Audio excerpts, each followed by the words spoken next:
Hablamos de libros, es habitual que lo hagamos en este programa y hoy de uno muy especial y en el que queremos profundizar de alguna manera con su autor. Se llama Ética del reconocimiento emocional en psicoterapia, reflexión, desobediencia y transgresión. Esto que de alguna manera puede parecer tan abultado, yo creo que para ir desgranándolo vamos a contar con este tiempo de radio y por eso está con nosotros su autor, Juan Miguel de Pablo Urban. ¿Qué tal? Muy buenas tardes, Juan Miguel. Buenas tardes, Salud. ¿Qué tal? Pues encantada de saludarte, de tenerte en este programa y de ir desgranando eso que decía al principio. Bueno, para ponernos en situación un poco cuál sería el titular de este libro que nos permita ir tirando un poco del hilo. Juan Miguel. Bien, la idea básica, digamos, medular del libro es ver cómo los modelos sociales y culturales afectan a los individuos, haciendo que de una forma u otra se potencien ciertas formas de funcionamiento, de pensar, de comportarse, pero a la vez también cómo se invisibilizan o se inhiben otras partes de nosotros, ¿no? Ya sea en temas de género o en otro tipo de cosas.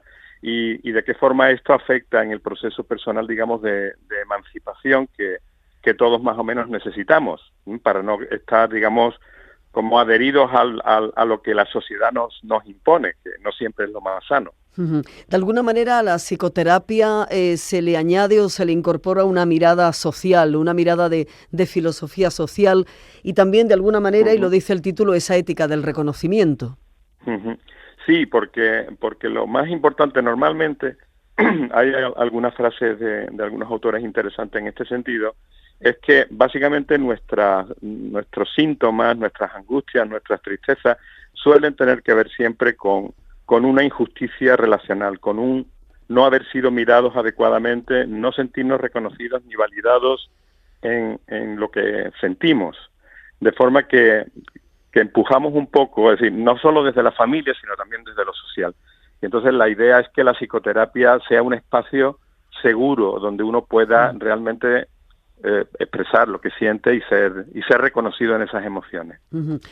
Emociones que, y esa sería también el de las ideas centrales, Juan Miguel, de este libro, emociones, sensaciones que quedan de alguna manera solapadas, invisibilizadas por ese modelo social en el que estamos todos inmersos y que de alguna manera no deja o no dejamos a veces que afloren, ¿no? Exactamente. Hay un ejemplo que es como muy claro, ¿no? Siempre se dice el número de mujeres que presentan depresión es muy superior al de los hombres, pero también está claro que desde el modelo social la mujer puede expresar la tristeza, pero sin embargo no tiene permitido expresar el enfado. Entonces es normal que haya más mujeres que aparezcan como deprimidas cuando en realidad son mujeres que tendrían de alguna forma que haber gritado o haber, digamos, reivindicado su posición, ya sea ante sus parejas, ante sus familias, ante la sociedad o donde corresponda. Al igual que en el caso de los varones, hay muchos hombres enfadados, cascarrabias, sobre todo a partir de cierta edad, sí, donde básicamente lo que hay es depresión, pero el hombre no tiene permitido estar triste, puede enfadarse. Estos son dos ejemplos, ¿no? Y además con género, de cómo el modelo social hace que uno exprese las cosas de una forma o de otra. Entonces lo correcto, lo sano sería que pudiéramos todos, seamos hombres o mujeres, poder expresarnos desde toda la paleta de emociones, tristeza, enfado, ternura, miedo, etcétera. Y esto, Juan Miguel, al final acaba afectando a la construcción de nuestra propia identidad. Sí, porque todo esto lo que hace es que nosotros construimos nuestra identidad en parte desde la mirada de las personas que nos rodean, desde la mirada de nuestros padres, desde la mirada de nuestros cuidadores y de nuestros iguales. Entonces nosotros queremos ser queridos y habitualmente entonces nos plegamos a lo que esa mirada nos dice que tenemos que ser. Pero cuando pasa el tiempo, uno empieza a cuestionar efectivamente que muchas de las cosas que está haciendo, que está pensando y que está expresando, no son las que quiere hacer, pensar o expresar. Entonces en ese momento aparece la desobediencia como paso necesario para poder liberarse de eso y la importancia de la transgresión para poder también dar eco y poder cambiar en comportamiento, en actitud en el mundo, como estamos, ¿no? Es decir, que todo aquello que yo no puedo expresar, me gusta mucho usar la frase de que todos tenemos que salir del armario, Sí. porque esto no es un tema de orientación sexual, tiene que ver que todos en el armario tenemos cosas que son nuestras y que por alguna razón no nos permitimos expresar. A veces yo no sé, Juan Miguel, si estamos tan preocupados por cómo nos miran los otros, cómo nos miran los demás, que desatendemos mucho o descuidamos nuestra mirada propia. Sí, eso es así. Es cierto que nosotros no podemos crecer sin esa forma de la mirada, digamos, de todo nuestro entorno relacional. Nosotros, los niños, por ejemplo, cuando hay un acontecimiento, primero ven el acontecimiento, pero ellos no saben qué hacer ahí. Miran a los ojos, por ejemplo, de mamá, y según la expresión de los ojos de mamá, el niño interpreta esa parte del mundo. Entonces, es imposible no crecer, digamos, de esa forma.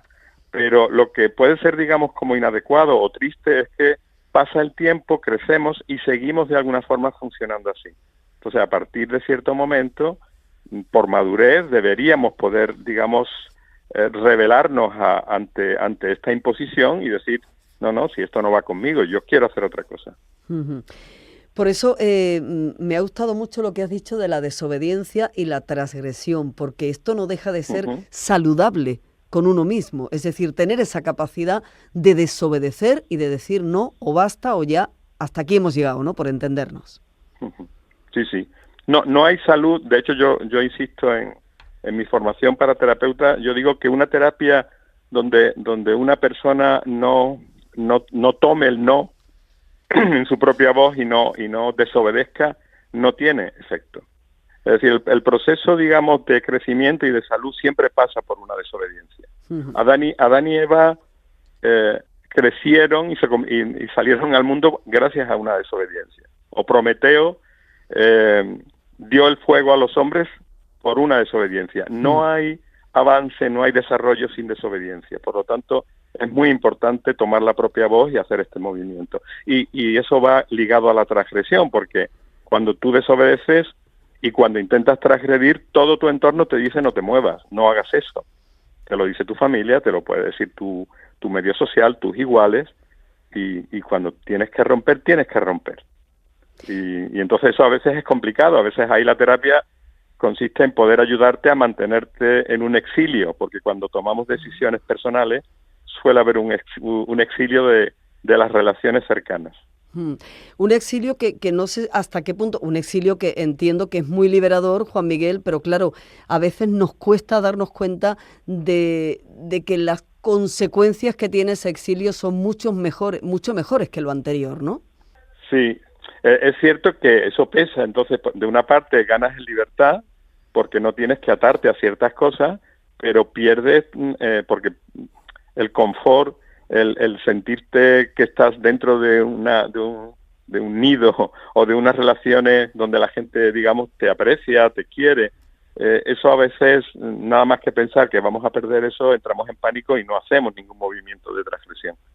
Pero una vez que ocurre, más o menos mi experiencia, es que si te mantienes el tiempo suficiente, después puedes regresar a tu entorno relacional y ser admitido. Pero claro, ahí hay un periodo mientras que es un periodo como de exilio, ¿no? Donde uno está, pero uno no es mirado, es más o menos castigado. Es como el chico o la chica que deciden yo ya me voy de casa y entonces durante un tiempo sus padres le retiran un poco el afecto, el saludo o se enfadan de una forma más o menos expresiva con él hasta que después dicen, bueno, va. Es su momento, ha crecido, claro. ya es hora de que tenga su sitio. Es casi un exilio interior, pero yo creo que es un momento muy oportuno para recuperar la voz propia, ¿no? Sí. que está a veces muy, muy dormida, ¿no? En ocasiones, y que yo no sé si acaba siendo también algo patológico, ¿no? Claro, esto tiene que ver con uno de los temas que tocó en el libro, que es el tema de la patología de la normalidad. Claro. Normalmente, si tenemos ansiedad o tenemos depresión, lo que se llama, digamos, cuando se nos diagnostica con depresión o con ansiedad, en realidad son respuestas saludables de nosotros mismos ante situaciones que estamos viviendo, ante nuestros propios dramas sociales. Entonces, aunque ahí se habla de psicopatología, en realidad no hay patología, porque es una respuesta sana. si yo tengo que protestar ante una situación opresiva, yo voy, si no protesto, yo voy a deprimirme o voy a tener ansiedad. Eso normalmente es así. Entonces, eso todo el mundo entiende que, bueno, si tengo ansiedad, yo voy al psicólogo, voy tal, o me voy al médico para que me envíen un fármaco y tal. Pero a veces lo grave es toda la patología de la normalidad. Es decir, que si yo acepto de forma acrítica lo que se me impone, y nosotros todavía tenemos la suerte de estar en una sociedad, digamos, más abierta, pero si estuviéramos en una sociedad más opresiva sería difícil. Si aceptamos todo eso, nosotros funcionamos con normalidad, pero nuestra situación es patológica. Es decir, cuando hablamos de masculinidad tóxica o de supresión femenina, esos son patologías de la normalidad. Es decir, pongo siempre este ejemplo porque es vistoso, ¿no? Un torrente, me refiero al personaje de Santiago Segura, sí. Un torrente no va al psicólogo, no va a terapia porque él está, digamos, con su masculinidad tóxica perfectamente acorde, él es concordante.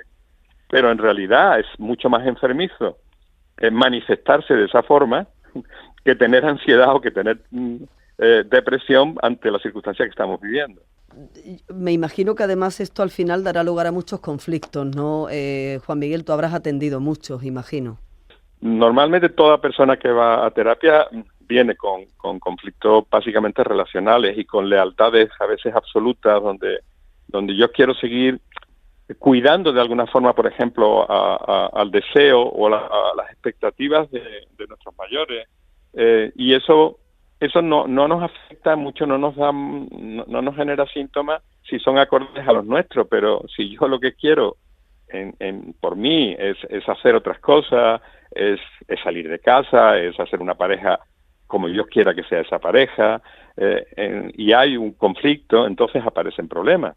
Porque entonces ¿a quién le doy de alguna forma dónde me apoyo? ¿Voy en una dirección o en otra? Y entonces en esos conflictos hay que tomar decisiones mirando a uno mismo sin que eso implique en ningún caso desatender a otras personas, pero sin tener que sacrificarnos de una forma innecesaria.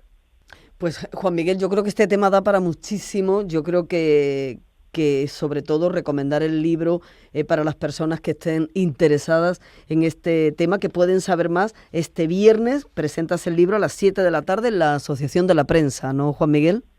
Sí, efectivamente. A las 7 de la tarde en la Asociación de la Prensa de Cádiz se hará la presentación, digamos, formal, ¿no?, del libro aquí en Cádiz, que siempre suelo hacer una presentación así cuando publico. Pues muchísimas gracias por haber atendido la llamada de Canal Sur Radio. Ha sido un placer charlar contigo este ratito, Juan Miguel, de Pablo Urban. Ya lo saben, este libro que vamos a recordar el título: Ética del reconocimiento emocional en psicoterapia, reflexión, desobediencia y transgresión. Un placer, Juan Miguel, un abrazo grande. Un abrazo, muchas gracias, salud.